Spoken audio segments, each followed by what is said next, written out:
Carrot ಖಾರ ಒಬ್ಬಟ್ಟು ಮಾಡಲು ಬೇಕಾಗುವ ಪದಾರ್ಥಗಳು: ಕಲಸಿಕೊಂಡ ಗೋಧಿ ಹಿಟ್ಟು ಅರ್ಧ ಬೌಲ್, ಕ್ಯಾರೆಟ್ ತುರಿ ಅರ್ಧ ಬೌಲ್, ಹೆಚ್ಚಿದ ಈರುಳ್ಳಿ 2 ಚಮಚ, ಹಸಿಮೆಣಸಿನಕಾಯಿ ಪೇಸ್ಟ್ ಅರ್ಧ ಚಮಚ, ಕೊತ್ತಂಬರಿ ಸೊಪ್ಪು ಸ್ವಲ್ಪ, ಹಸಿ ಕೊಬ್ಬರಿ ತುರಿ 1 ಚಮಚ, ಗೋಧಿ ಹಿಟ್ಟು ಸ್ವಲ್ಪ, ಜೀರಿಗೆ ಅರ್ಧ ಚಮಚ, ಕರಿಬೇವು ಸ್ವಲ್ಪ, ರುಚಿಗೆ ಉಪ್ಪು.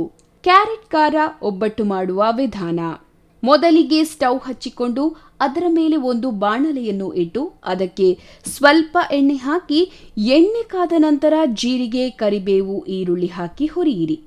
ನಂತರ ಕ್ಯಾರೆಟ್ ಹಾಕಿ ನೀರಿನಂಶ ಹೋಗುವವರೆಗೂ ಹುರಿಯಿರಿ. ನಂತರ ಹಸಿಮೆಣಸಿನಕಾಯಿ ಪೇಸ್ಟ್, ಕೊತ್ತಂಬರಿ ಸೊಪ್ಪು, ರುಚಿಗೆ ಉಪ್ಪು ಹಾಕಿ ಕಲಸಿಕೊಳ್ಳಿ. ನಂತರ ಆ ಮಿಶ್ರಣವನ್ನು ಮಿಕ್ಸಿ ಜಾರಿಗೆ ಹಾಕಿ ತರಿಯಾಗಿ ರುಬ್ಬಿಕೊಳ್ಳಿ.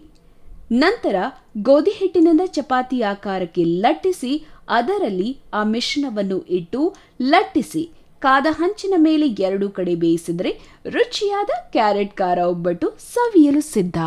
ಶೇಂಗಾ ಹೋಳಿಗೆ ಮಾಡಲು ಬೇಕಾಗುವ ಪದಾರ್ಥಗಳು: ಹುರಿದುಕೊಂಡ ಶೇಂಗಾ 1 ಬೌಲ್, ಏಲಕ್ಕಿ ಪುಡಿ ಸ್ವಲ್ಪ, ಬೆಲ್ಲ ಅರ್ಧ ಬೌಲ್, ಕಲಸಿಕೊಂಡ ಚಪಾತಿ ಹಿಟ್ಟು. ಶೇಂಗಾ ಹೋಳಿಗೆ ಮಾಡುವ ವಿಧಾನ: ಒಂದು ಮಿಕ್ಸಿ ಜಾರಿಗೆ ಶೇಂಗಾ, ಬೆಲ್ಲ ಹಾಕಿ ತರಿಯಾಗಿ ರುಬ್ಕೊಳ್ಳಿ. ರುಬ್ಬಿದ ಮಿಶ್ರಣವನ್ನು ಒಂದು ಪ್ಲೇಟ್ಗೆ ಹಾಕಿಕೊಳ್ಳಿ.